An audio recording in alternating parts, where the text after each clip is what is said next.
I'm motivated by fear. Fear of fear. I hate being scared to do something. It's very simple. This is what I believe, and I'm willing to die for it. Yeah. Period. You can't be scared to die for the truth. The truth is the only thing that's ever going to be constant. And you can't fear what might happen to you if you were to tell the truth. Because what happens to you if you don't tell the truth is worse than telling the truth will ever be. The first step before anybody else in the world believes it is you have to believe it. There's no reason to have a plan B because it distracts from plan A. And I think psychologically, the advantage that gives me over a lot of people that I have been in competition with in different situations is it's difficult to take the first step when you look how big the task is. The task is never huge to me. It's always one brick.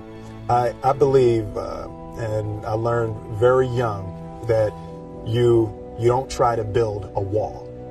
You don't set out to build a wall. You don't say, I'm going to build the biggest, baddest, greatest wall that's ever been built. You don't start there. You say, I'm going to lay this brick as perfectly as a brick can be laid. There will not be one brick on the face of the earth that's going to be laid better than this brick that I'm going to lay in this next 10 minutes. And you do that every single day. And soon you have a wall. And soon you have a wall.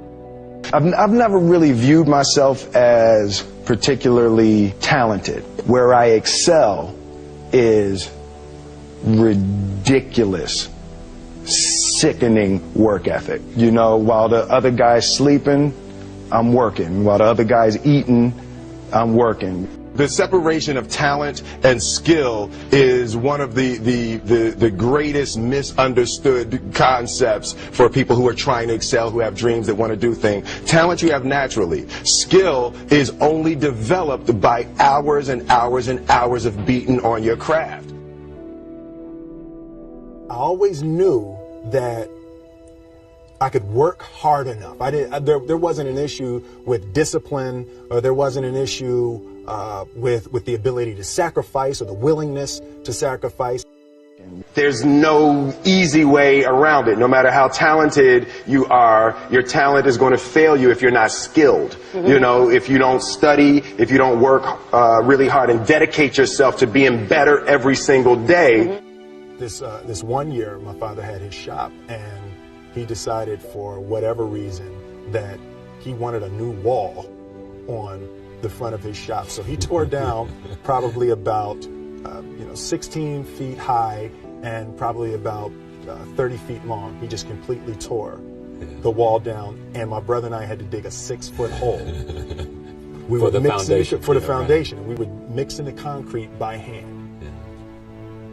A year and a half. We were building this wall for a year and a half. Every day after school, we would come and mixing concrete, putting it in the hole, doing it. And it was just myself and my little brother. And I remember standing back, looking at that wall, saying, there's going to be a hole here forever. A year and a half later, we laid the final brick. And my father stood back with my brother and I know he planned this. He says he didn't, but I know he had been planning this and writing this for his for the past 2 years. But we stood back, we looked at the wall, and he looked at me and my brother and said, "Now, don't y'all never tell me that you can't do something," and walked into the shop.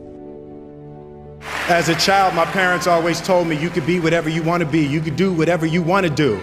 And you know, that office, that position, the highest office on the face of the earth, it was something I heard my parents saying it, but I didn't totally believe it. Yet I went out in the world and I carried myself and I held my head high and I stood there and I looked people in their eyes and I talked to people as if I was deserving of everything that this planet has to offer. I really want to say to children out there and to people who are watching, Confucius said one time, he who says he can and he who says he can't are both usually right.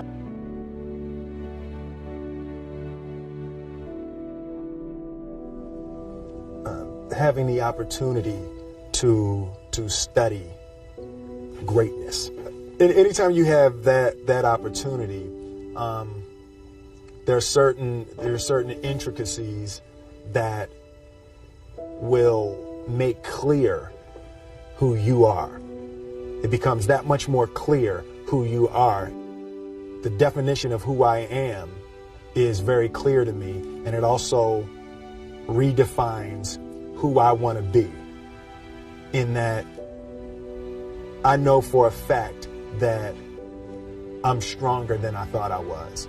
You know, you can't help but ask yourself the question, what would I do if I was in Muhammad Ali's shoes?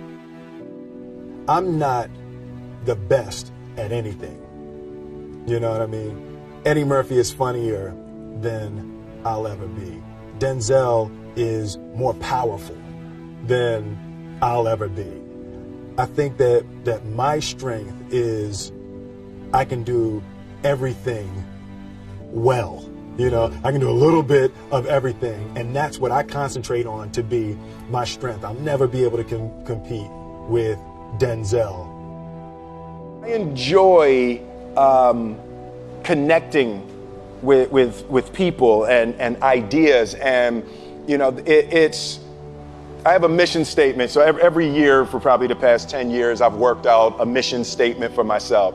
And for the last few years, the mission statement has stayed the same, and it's been improve lives, right? So when I go into something, I'm looking for how the quality of this piece could potentially improve lives. But it's all along the way. It's when you make the movie and how you're interacting with people in the process. And the concept of improving lives runs through the center of everything I do. And then I realized that the way to improve lives is to continually improve yourself, right? So with that, every morning when I get out of the bed, I haven't fixed everything in the world yet, so there's always something to do. I want my life, I want my work, my family, I want it to mean something. If you are not making someone else's life better, then you're wasting your time. Like your life will become better by making other lives better. A few months ago, I said that I believe that if I chose to, I could be the president of the United States. And I think as I've had a chance to intellectualize why I said that. Yeah. And I think that there's a certain delusional quality that all successful people have to have. You have to believe that something different than what has happened for the last 50 million years of history. You have to believe that something different can happen.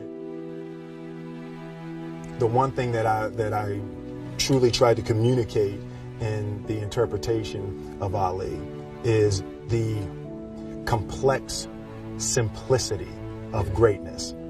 And how greatness is not this wonderful, esoteric, elusive, God-like feature that only the special among us will ever taste. It's something that truly exists in all of us.